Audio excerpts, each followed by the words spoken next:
Hey guys, it's Jen. Welcome back to my channel and welcome back to another video. So in today's video, I am going to be sharing 5 healthy dinner ideas for summertime. So it's been getting hotter here in the Midwest, as in many parts of the world and in the country, and people tend to be really looking for healthier, lighter foods that they can cook for themselves and their family. And so today I'm going to be sharing 5 of those recipes with you. The first thing that I'm going to share is a bowl meal. So it's a Copycat Cafe YUMM bowl with YUMM sauce, and this one is one that can really be customized for lunch or dinner and any kind of proteins or veggies that you'd like to put in there. The next thing are some slow cooker pork tacos, and we're going to be having those on corn tortillas.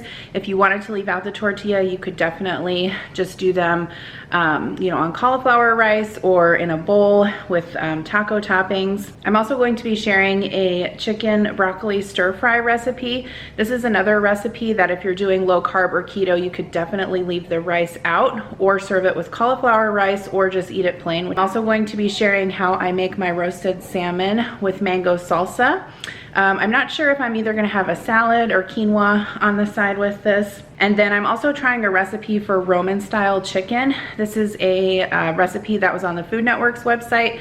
It's a Giada De Laurentiis recipe, and I'm going to be serving that with some steamed mashed cauliflower. So those are all the recipes that I'm going to show you. All of them will be linked in the description box below if you'd like to try them out for yourself. And if you do, I would love to hear what you think. It's also a special video because today I am collaborating with Mandy from the YouTube channel Mandy in the Making.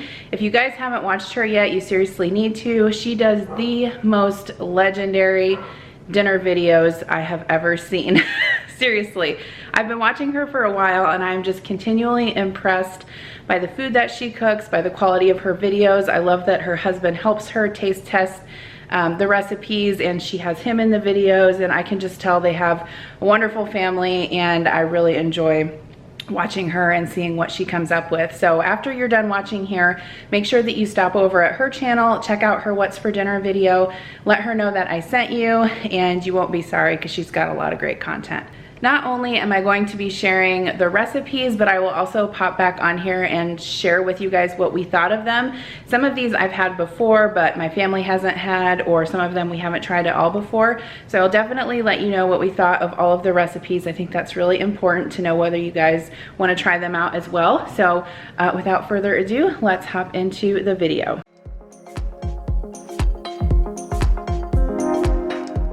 All right, so the first recipe that I'm going to start off with is these YUMM rice bowls with the knockoff YUMM sauce, or the YUMM sauce.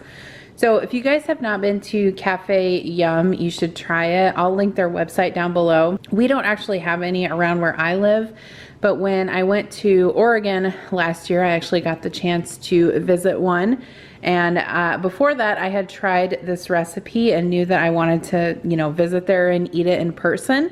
And this is very, very similar to what they have there. So if you're not familiar with it, it's basically a sauce that they put on top of their bowls. So it's a vegan dressing. And, you can put anything you want in the bowls. So like right here, and I'll link this recipe down below, you can put rice, beans, olives, cheese, avocado, cilantro, sour cream. You can put meat in there, veggies in there, basically anything you want. And I'll be showing you at the end of this particular recipe how I make my bowl. But I'm going to show you what's in the sauce first. So you will need some fresh cilantro, and we will be using a blender to make this recipe. You could also use a food processor. Some coconut milk that I have obviously spilled all over the counter, but you'll need some of that. Some avocado oil, some chickpeas, which I have rinsed and drained, slivered almonds, a half a cup of those. You'll need about 3 lemons to juice, some nutritional yeast. If you've never tried this before, it's sort of like a cheesy flavor, and a lot of people that are doing on a vegan diet use this for a cheese substitute. Pepper, salt, garlic. Obviously I have my lemon juicer here, and then some oregano and also some curry powder. And then for the bowls, I believe, well, this is my plan anyway.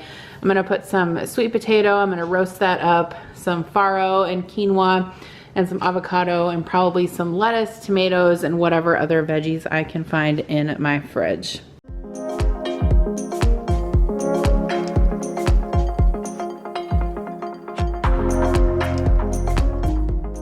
The first thing that I'm going to get started on is making my dressing for these bowls.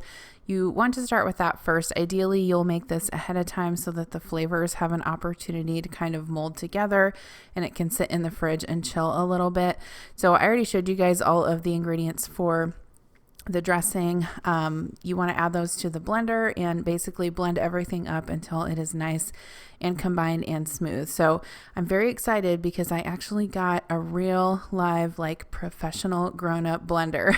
I have been using like the same blender for the last probably 6 years from Walmart, and I think it was like $18, and it did the job okay. It was all right for like making some smoothies and shakes and stuff, but this one I ordered off of Amazon. I ended up going with a Cosori blender because I have other products from them. I use their slow cooker and their air fryer, and the brand has been really reliable and the products have been great. So that's what I ordered. It was under $100. I can't remember exactly how much it was, but I'll leave a link in the description box below if you guys want to check it out. It is high powered and it works really well. So I went ahead and squeezed my lemon juice into a measuring cup. I always actually measure my lemon juice. I know that some people don't, but I find that the lemons I find around here in the Midwest are so variable on the amount of juice that they have in them that if a recipe calls for a certain amount, I really have to make sure I measure it so that I get all the flavors right. If you've never tried this dressing, it's sort of like, it's kind of hard to explain. It's like a creamy dressing, but it's very like fresh tasting. You can definitely taste like the lemon and the cilantro. If you are a cilantro lover, I would definitely recommend this because there is quite a bit of cilantro in it. If you're not a cilantro lover, you could definitely try adding flat leaf parsley instead of that, and I think it would work out just as well.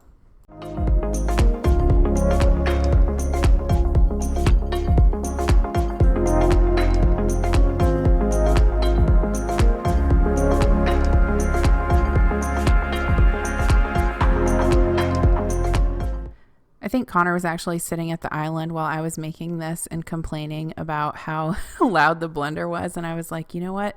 Too bad. This is some delicious YUMM sauce right here. We all have to sacrifice. So once the dressing was all, or the sauce, I guess, was all blended up, I went ahead and poured it into some containers. So I found these little like ball jars at Walmart. Actually, I like to keep them around because not only do they work great for like fruit parfaits or salad dressings and stuff like that, they also work really great as juice glasses for the kids. I use them a lot in the mornings for them for juice. But here's what the sauce ends up looking like. I will put these in the refrigerator and let those chill while I prep the rest of the ingredients for the bowls. So I have this huge pile of lettuce that I got at the farmer's market. I usually try and go to my local farmer's market every weekend on Saturdays. If you guys are new to my channel and you're coming over from Mandy's channel, I would love for you to subscribe. I always post a weekend prep video every week. I do work full-time outside the home, and so weekends are really my chance to get everything done to set myself up for the week, and going to the farmer's market is one of those things that I try to do. Also, if you don't follow me on Instagram, my name is Jen Chapin over there. I will pop it up here on the screen, and I also have a link in my description box. I share lots over there too. So for my salad greens, I am putting those in my OXO salad spinner and squeezing some lemon juice over the top. I will soak those in cold lemon water for about 10 minutes, drain them, spin them really dry, and that's how I clean most of my produce. A lot of you guys have told me that you have ordered that salad spinner. It is probably one of the things that I get comments on the most, that you guys love it. So I will leave a link for that in the description box as well if you're interested in getting one of those. It has totally changed the way I wash produce. Okay, so now I'm just getting started on roasting some sweet potatoes. I love roasting sweet potatoes in the oven, but I thought I would try doing them in the air fryer instead, and they actually turned out really, really good. You guys that have Cafe Yum by you will have to let me know if they have an option to have roasted sweet potato in their bowls. I'm not sure that they do, but this was like a really great addition that I would totally recommend, and it makes it sort of like a really healthy dish and is a great option if you're a vegan or vegetarian. So I just went ahead and cut up the sweet potato into small cubes. That's how I prefer to roast mine, and I'm putting them in the basket of my air fryer. I'm going to drizzle on some olive oil just to make sure that those get nice and crispy. And then I'm sprinkling over some seasoned salt from Fresh Jack's, some salt, and then you just want to make sure that you distribute the oil and the seasonings evenly before you get those in the air fryer. So I'm putting those in the air fryer. Let's see what I end up setting this at here. I don't remember. It looks like I'm thinking about this. I always just like wing it every time. It looks like I went for 300 at 10 minutes. I think I ended up having to do an extra 10. I can't remember. I'm terrible at stuff like this because usually I just wing it. But here I am assembling my bowl. So I put some washed greens in there, or lettuce. I had some of that pre-cooked farro that I got from the grocery store. I put that in there along with some leftover chickpeas that I actually had from the remainder that I didn't use for the dressing. I also wanted to make sure that I added some avocado because that's really delicious in there. So I added half an avocado sliced. I'm also going to chop up some fresh tomato that I got at the farmer's market as well and add that. After I made this, I was actually looking at their original YUMM bowl on the website, and I was like, why didn't I add cheddar cheese and black olives and salsa and black beans and like all these things that they added? So I still have some of that sauce left in my refrigerator, and I'm definitely going to try that with the original. I snipped some chives from my deck. I do have an herb garden on my back deck, and so I put some of those in there. I also squeezed some lemon juice, added some freshly cracked black pepper. I also had some cucumber. I got that at the farmer's market as well, chopped that up into cubes and added that. And then lastly, I will just pour my YUMM sauce over the top. You want a generous amount because it is delicious. I added a little more pepper, and then, oh, my lemon fell. See, I'm trying to get a good photo up and see what happens. I just fail. But the last thing is that I'm going to add my sweet potatoes over the top. And then that was my finished bowl. And so I had this for dinner. I loved it. I definitely think it's something that you could modify for your whole family. On this particular night, I was the only one that ate it. There it is. Very pretty dish, and it was really, really delicious. Thoughts on the cafe YUMM bowls and the YUMM sauce. Now, this is a recipe that I actually have made before, and so I already knew that I liked it. Is it a recipe that my whole family would eat on a regular basis? Probably not. On the night that we ate this, we actually kind of all ate different things just because we were doing a hodgepodge and trying to clean out the fridge. I wanted to show it just because I feel like it's a healthy option, and it's something also that can be used either as like a lunch meal prep or as a dinner, and it's really customizable in terms of like what ingredients you can put in there. So overall, it is good, and there's tons of different options, you know, depending on if you want to do vegan or vegetarian or add a meat protein or anything like that. So yes, this is definitely something that I will make again. The sauce is really good. It's a really unique flavor, and if you've never tried it before, I would encourage you to. The next healthy recipe is this awesome recipe for pork tacos. So for this, you'll need to make your own chili sauce. So I have some ancho chilies and some pasilla chilies. I got these at Walmart and Aldi. I just have those in a glass bowl along with 4 cloves of garlic. You don't need to peel those because you're going to microwave this. I poured in some water, put some plastic wrap over the top, and microwave those for about 3 minutes. And then once those are done, you just want to let them sit on the counter until everything softens. And then once those peppers are soft, you can go ahead and take the seeds out and the stems off, and you're going to blend these into a chili sauce that's going to go over your pork in the slow cooker. Now listen, I know this seems like a lot of work. This is not my first rodeo with chili sauce because I have made homemade tamales before. I think I made those like back in the fall, so I can link that recipe video down below if you guys are interested. But I honestly enjoy doing stuff like this in the kitchen, even though it's time consuming. If you guys have watched my videos before, you know that like my favorite place in the house to be is in my kitchen. like I will just cook elaborate things just because I enjoy it. And I know I might be like atypical in that aspect, but to make something that's so good that you know you made like totally from scratch is awesome. So you can sort of cut these chilies down the side. I'm just scooping the seeds with my hands into my garbage right there, and then stemming them and putting all of those softened chilies in the blender. You can definitely leave this I can't talk. You can definitely leave the skin on. Just make sure that you take out the seeds and the stems, and then peel the garlic. Those are like really easy to peel after you microwave them with the chilies. So I have my chilies and my garlic in my blender. Using my blender again for this, it worked really well. I'm putting in half of a white onion that I diced up just into large chunks. And then I'm going to add some olive oil to the blender. This is ends up being very like a thick mixture. So if you have a blender that doesn't have a stick attachment, like I'm going to show you here in a little bit, you probably will have to pack it down several times with a wooden spoon. I added some honey, some apple cider vinegar, some salt, and then I picked up some Mexican oregano at Walmart. They actually had like a huge section of like different spices and sauces and chilies and different things like that. So I was happy to find that there. If you don't have that, you could just use regular oregano. This is the point where I'm trying to blend it up and I'm like, listen, I need this stick here. So this Kasori blender that I mentioned earlier comes with that. So I'm just putting that in there and mixing that all together so it all blends evenly into a chili paste.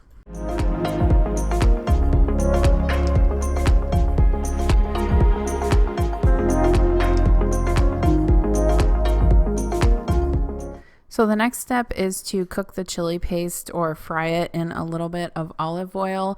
So I'm just heating up my Dutch oven. You will end up adding some chicken broth to this to make the sauce that goes over the pork in the slow cooker. So make sure that you use a big enough pot.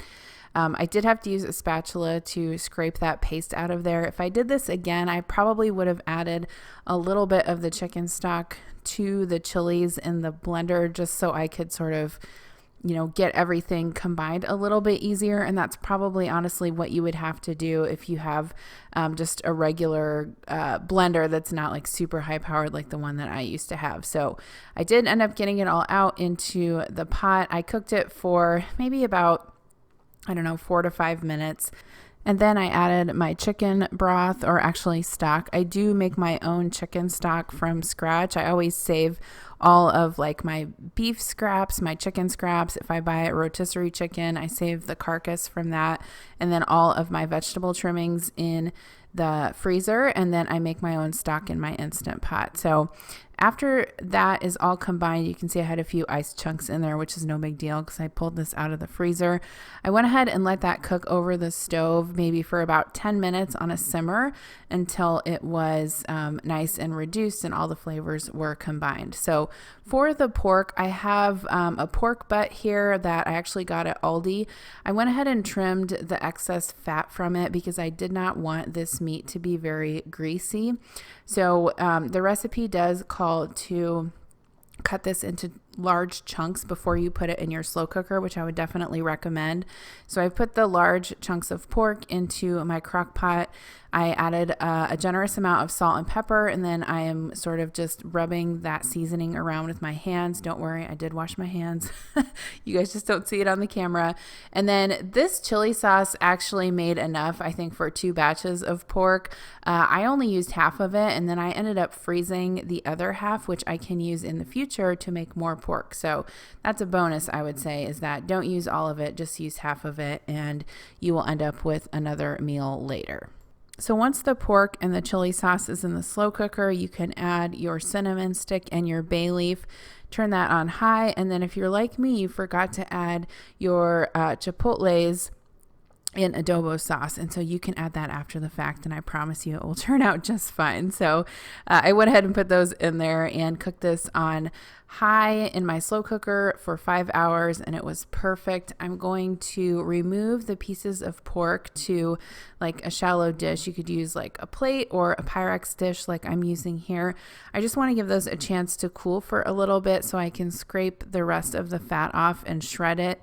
And then in the slow cooker is obviously the rest of the chili sauce. And so I'm just going to leave that on keep warm so I can spoon some extra of that over the pork.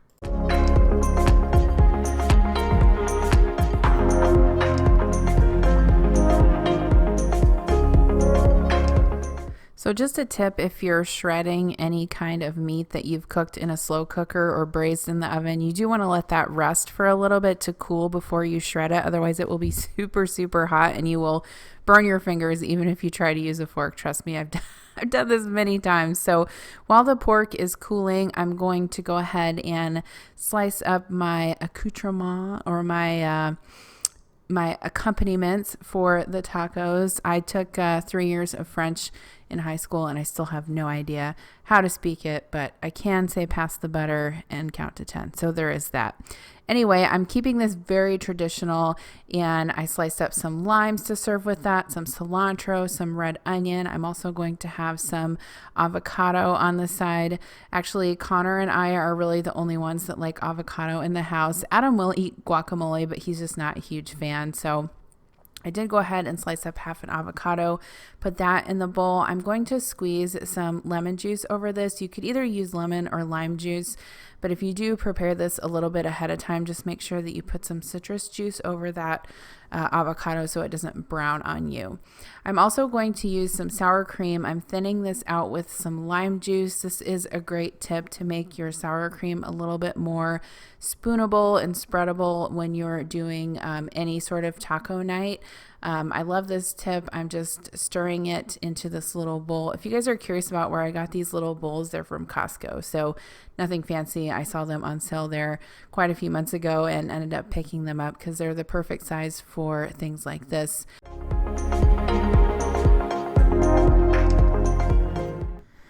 So I went ahead and shredded up the pork. I have all my ingredients here, my white corn tortillas, avocado, lime wedges, cilantro, red onion, Monterey Jack cheese, and sour cream all ready to go. So I have a gas burner on my stove, so I'm going to go ahead and use some tongs and warm up my corn tortillas directly over the flame. If you don't have a gas stove, what you can do is heat these up in a dry skillet, or you can also wrap them in a wet paper towel and microwave them for a few seconds until they are nice and pliable. You want to make sure that if you're using corn tortillas that you warm them up before you use them, otherwise they will crack and break on you. So if you also wanted to use flour tortillas, you could totally do that. Just warm them up in the microwave, or you can warm flour tortillas up in a dry skillet as well, or you could definitely have this like in a bowl or on a plate if you wanted to go super low carb. So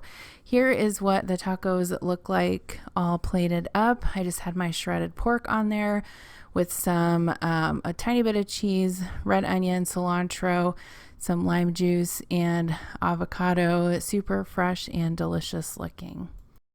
The slow cooker pork tacos, if I was forced to choose a recipe out of these 5 that I liked the most, this might be the one, although many of them I tried were very delicious.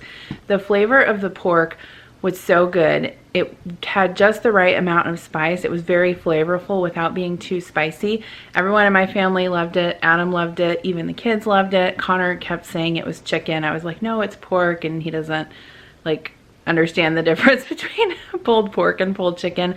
But either way, it was delicious. I think it's a little bit of work, but I obviously like froze half of the chili sauce so I can use that in the future. So I think that's a great tip. Would I make it again? Yes, I think this is going to be my go-to shredded pork recipe for tacos, and the corn tortillas with it are really, really good. I would recommend like adding the lime and the avocado and cilantro and onion like I did. Super delicious, would make again.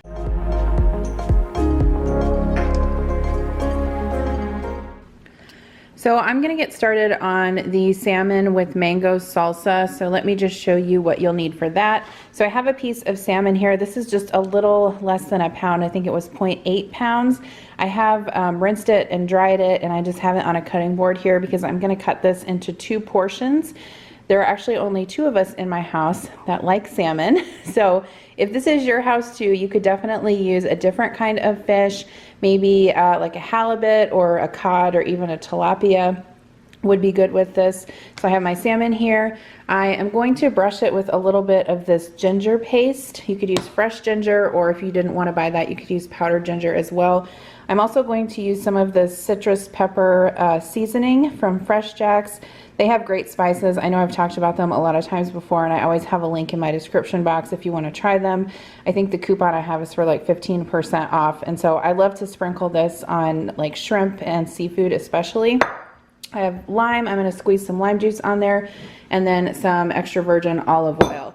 And then while the salmon is in the oven, I'm going to work on the salad and the mango salsa. So I have 1 mango here, a half of a red onion, I'll put some lime juice in there, some red bell pepper, just a drizzle of honey, depending on how sweet the mango is. Sometimes you don't need that. Salt, pepper, some cilantro, definitely love cilantro.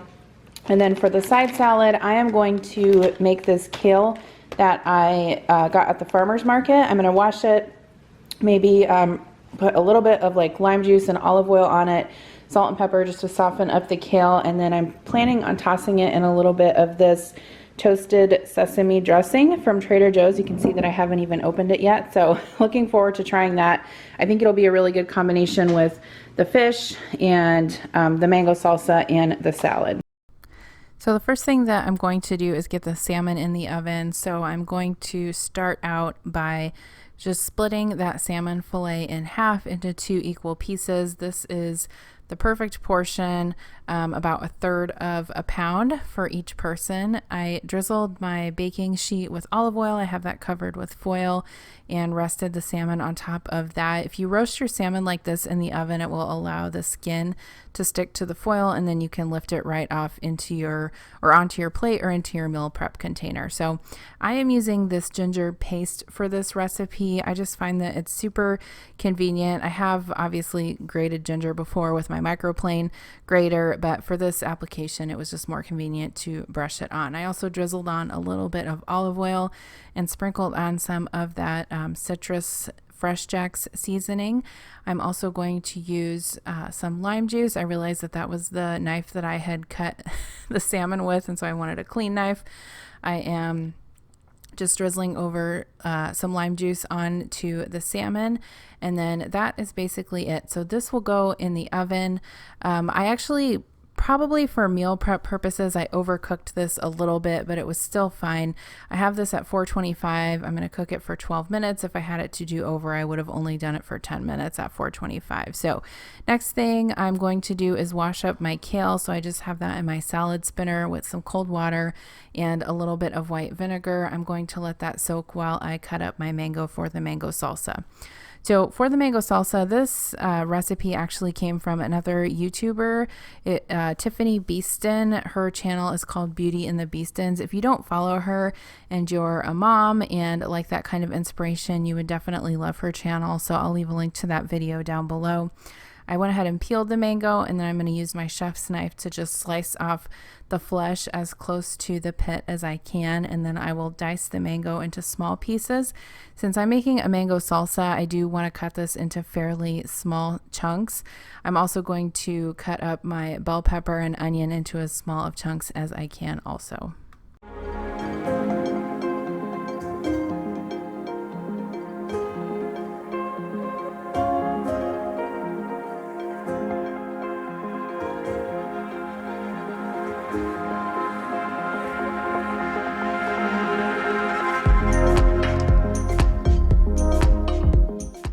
So this might be a little odd, but what I like to do when I'm making mango salsa is just squeeze the rest of the mango juice off the pit into the bowl with the mangoes, because I feel like I don't want to waste any of that good mango juice in the mango salsa. So same thing with the peppers. I am going to chop these up into small pieces and get those into the bowl. If you didn't have a red pepper on hand, you could definitely use yellow bell pepper or green bell pepper. I like the red because it contrasts obviously with the yellow of the mango.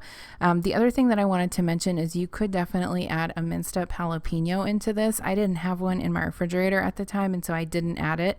But if that's something I had on hand, I probably would have added that. I put about half a diced onion and the juice of 1 lime into there. And the next thing is cilantro. So I personally love cilantro. I know I've said that lots of times before.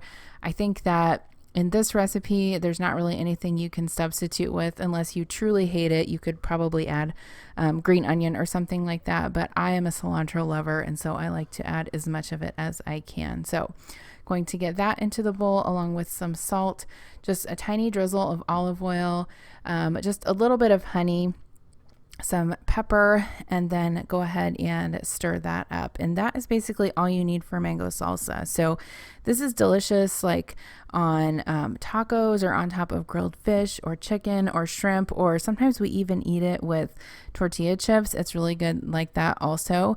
Definitely, this is something that you can meal prep and use as a component for your meals throughout the week.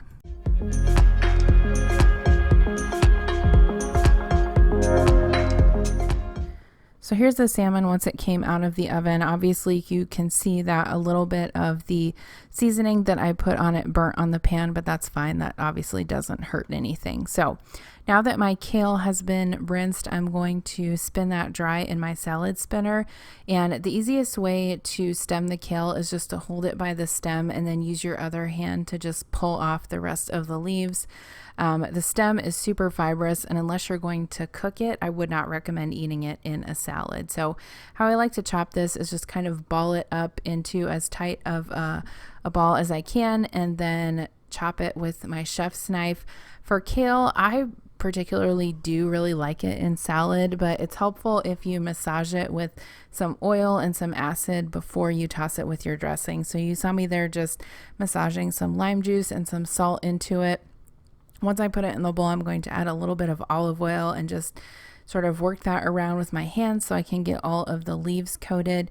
And then I will also add the sesame dressing. So kale is one of those things that tastes better, obviously, if you prep it in this fashion. It's also nice because you can go ahead and dress it and meal prep it and leave it in the refrigerator for several days, and it will not wilt like a normal iceberg lettuce or romaine lettuce would. So you guys let me know if you like kale and how you like it. Personally, I would rather have it raw in a salad like this. I've tried different dishes with cooked kale before, and I'm not a huge fan of it. The only exception would be like in some kind of a potato sausage soup. I do like kale in that application. So I did put this in the refrigerator for a few minutes to chill. So to plate this, I'm going to just put a bed of kale on the bottom of my bowl.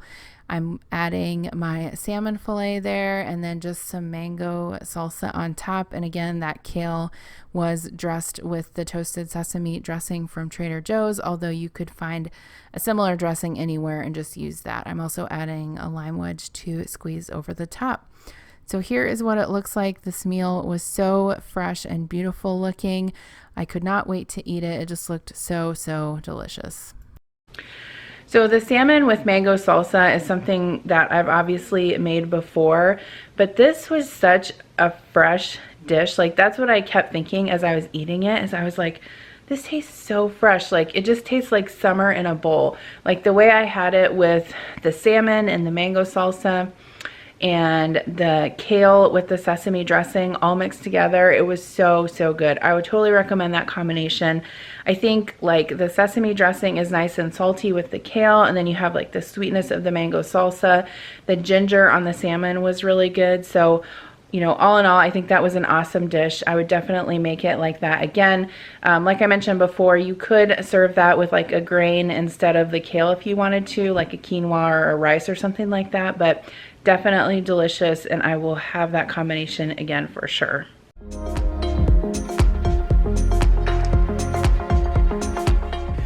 Okay, so this next recipe is for a chicken broccoli stir fry. It's from the Food Network website and it has really good reviews, so I will leave a link to that down below. So what we will need for this is obviously some chicken. I just have it in a bowl here. I have 4 like really thin chicken breasts that I cut up into small cubes. some green onions, soy sauce, some oyster sauce. The recipe calls for hoisin sauce, which you can correct me if I'm wrong. I think it's a little similar to oyster sauce, so we're just going to use that since I had it in my fridge. Some minced garlic, some minced ginger, 2 tablespoons of sugar. The recipe also calls for dry sherry, but I have a hard time honestly finding that around here, so whenever a recipe calls for that, I always just use like a dry white wine. I have some salt, some cornstarch, sesame oil, some red pepper flake. The recipe doesn't call for water chestnuts, but whenever I make like a stir fry, I always love adding these. So I'm gonna add those and some broccoli. So let's get started. So the first part of this recipe actually calls for you to marinate the chicken before you stir fry it. So I am going to chop up the white and a little bit of the green parts of some green onion and get those in the bowl with the chicken. Next, I will add the equivalent of 2 cloves of garlic paste along with some ginger. You do want to make sure that you don't add too much ginger to this recipe because it does tend to get a little bit strong. I added the sugar and the soy sauce, and I did put all of these ingredients into my FitnessPal and calculate the calories per serving, and without the rice it was actually only 327 calories per serving, which I thought was really good. You could definitely serve it with cauliflower rice if you wanted to cut down on the calories. So I also added some salt, some cornstarch, a little bit of the white wine, and some sesame oil.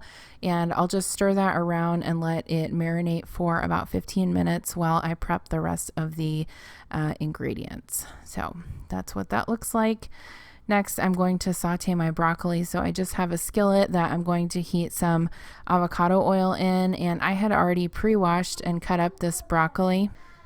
So that's definitely something that you can do ahead of time if you want to make this on a weeknight. So I'm getting my broccoli into that hot skillet along with some extra ginger and garlic and some salt and some pepper. And then you will also add a little bit of water to the skillet once that starts sauteing, and then just cook that until the broccoli is crisp tender.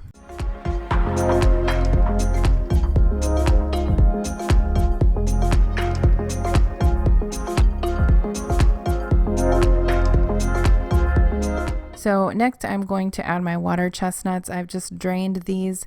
Like I said, the recipe does not include these, but I feel like I can never have a stir fry without them. So I always just add them to any stir fry I'm making. So once the broccoli is cooked through and the water chestnuts are warmed up, you can remove that to a plate. I'm going to add a little extra avocado oil to the skillet and then add my chicken. So I would have probably liked to get my skillet a little bit hotter before I added this, but I didn't do that, so that's fine.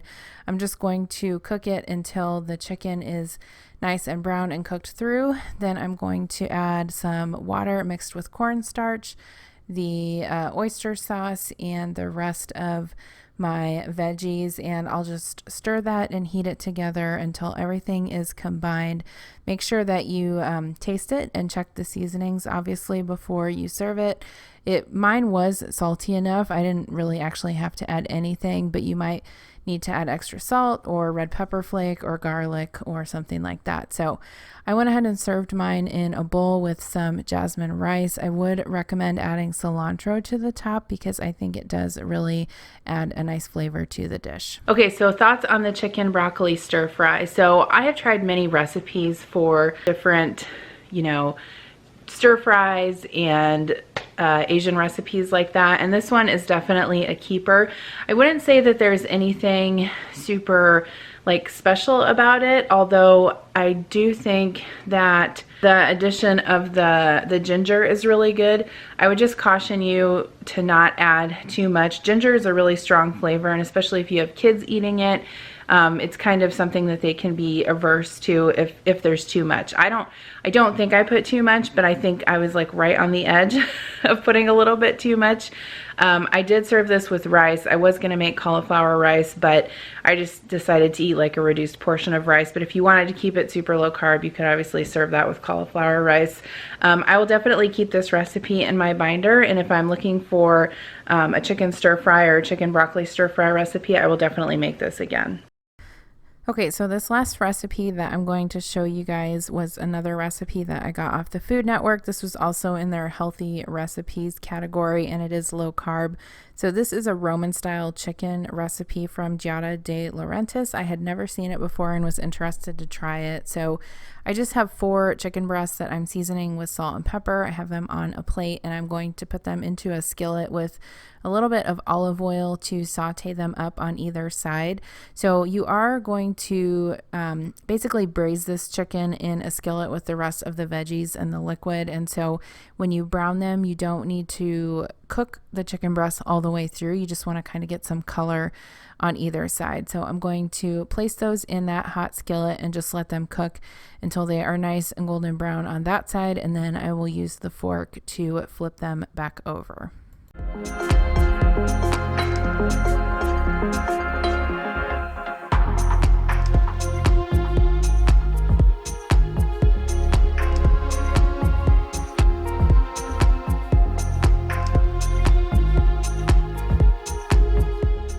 So once the chicken is browned up, I will remove that from the pan and turn the pan off while I cut up the rest of the veggies. So this recipe calls for 1 chopped red bell pepper and 1 chopped yellow bell pepper.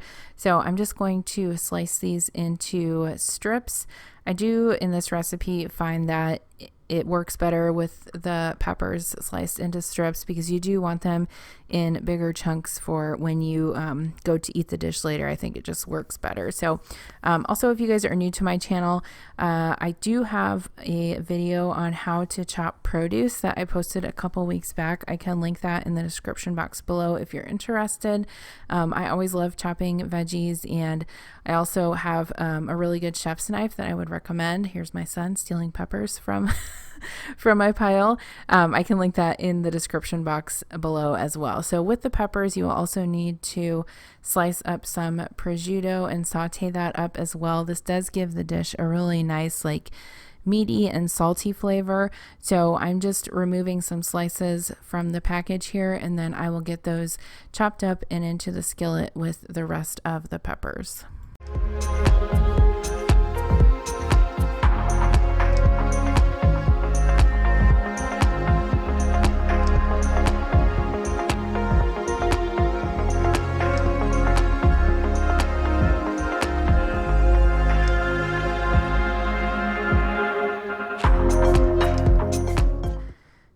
So using the same skillet that you sauteed your chicken in, you will add your peppers and your prosciutto to that. I added a tiny bit of extra olive oil as well, but not too much. Don't wash the pan out because those bits in the bottom of the pan that you sauteed the chicken in, you'll scrape those up off the pan a little bit later with some white wine, and that really adds flavor to the sauce. I did try to separate the prosciutto as much as I could. It is difficult because it's so thin. If you really wanted to take the time and slice it up in each individual slice, you could totally do that.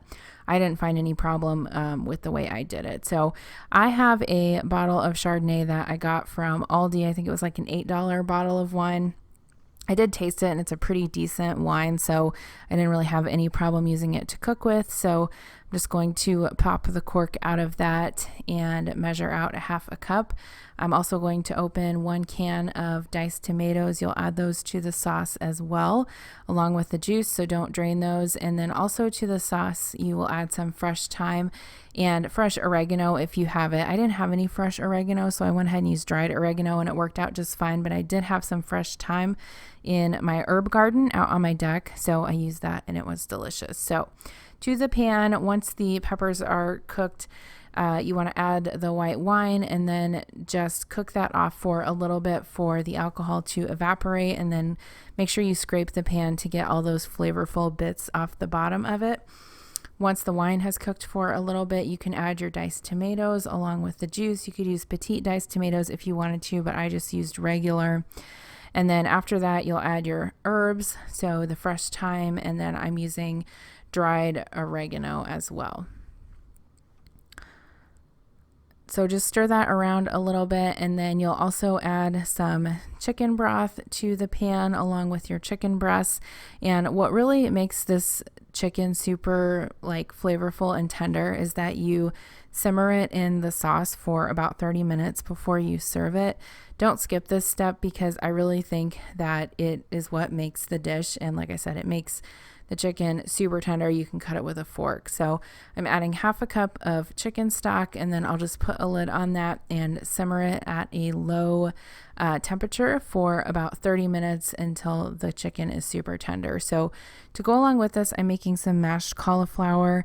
I wanted to keep this fairly healthy and low carb, so that's why I'm using cauliflower. But if you wanted to serve this with mashed potatoes or pasta, I think it would be really good with that as well. So I just have a head of cauliflower here. I'm quartering that and cutting the core out, and then just cutting that into large florets and getting that into the salad spinner because I want to obviously wash that off before I cook it.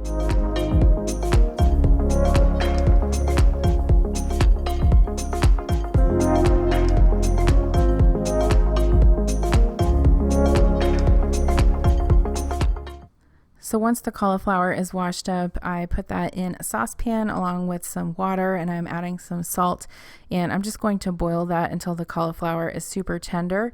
Here is what the chicken looks like while it is simmering, and then after the chicken is cooked, you will add some capers to the pan. If you've never tried capers before, they're kind of like a salty, like brined. I think they're actually a berry. I think they're caper berries. But they add a lot of like salt and flavor to the dish, so don't leave those out. And then I added some fresh chopped parsley to the top as well. So the cauliflower is now done. I have drained the water off of that. I'm going to mash this up with about 2 ounces of light cream cheese and some pepper, and then I will add some salt and some chives at the end as well. Since I did add salt to the cooking water, I wanted to mash this up first and taste it before I added more salt. Obviously, you want to taste things before you add more salt because you can always add more, but you can't take it away. So I also find that when you're making mashed cauliflower, it does taste really good with some light cream cheese added into it. And I think the chive flavor is nice as well. So I served the chicken with the peppers and the sauce on top of some cauliflower. Not super pretty on the plate, but delicious. So, okay, thoughts on the Roman style chicken. So this was, I felt like, kind of a unique recipe. I know that it's been a recipe that's been around for a while and I've never seen it. I just found it when I was looking on the Food Network's website for healthy recipes. This recipe is a keeper. Like you saw, I served it with mashed cauliflower. Adam really liked it. He actually said this tastes like something that you would get out in a restaurant. And he typically doesn't really like mashed cauliflower, but he said with the chicken and the sauce and the veggies and stuff on the cauliflower, he couldn't really you know, tell a difference between that and mashed potatoes. Obviously it's a different texture, but he said it was really good. I thought it was really good. The kids even had some of it and they thought it was good. So that recipe is definitely something that I think is a unique flavor. I would caution not to add too much salt to it because the prosciutto is really salty. But other than that, I think like as is, served with mashed cauliflower if you want a low carb option, or serve it with mashed potatoes or even pasta if you're, you know, not looking for that. But either way, really good, would make again. So that is the end of today's video. Thank you so much for watching. I hope that you enjoyed these healthy dinner ideas. Don't forget to check out Mandy's channel, and I will see you in my next video. Bye.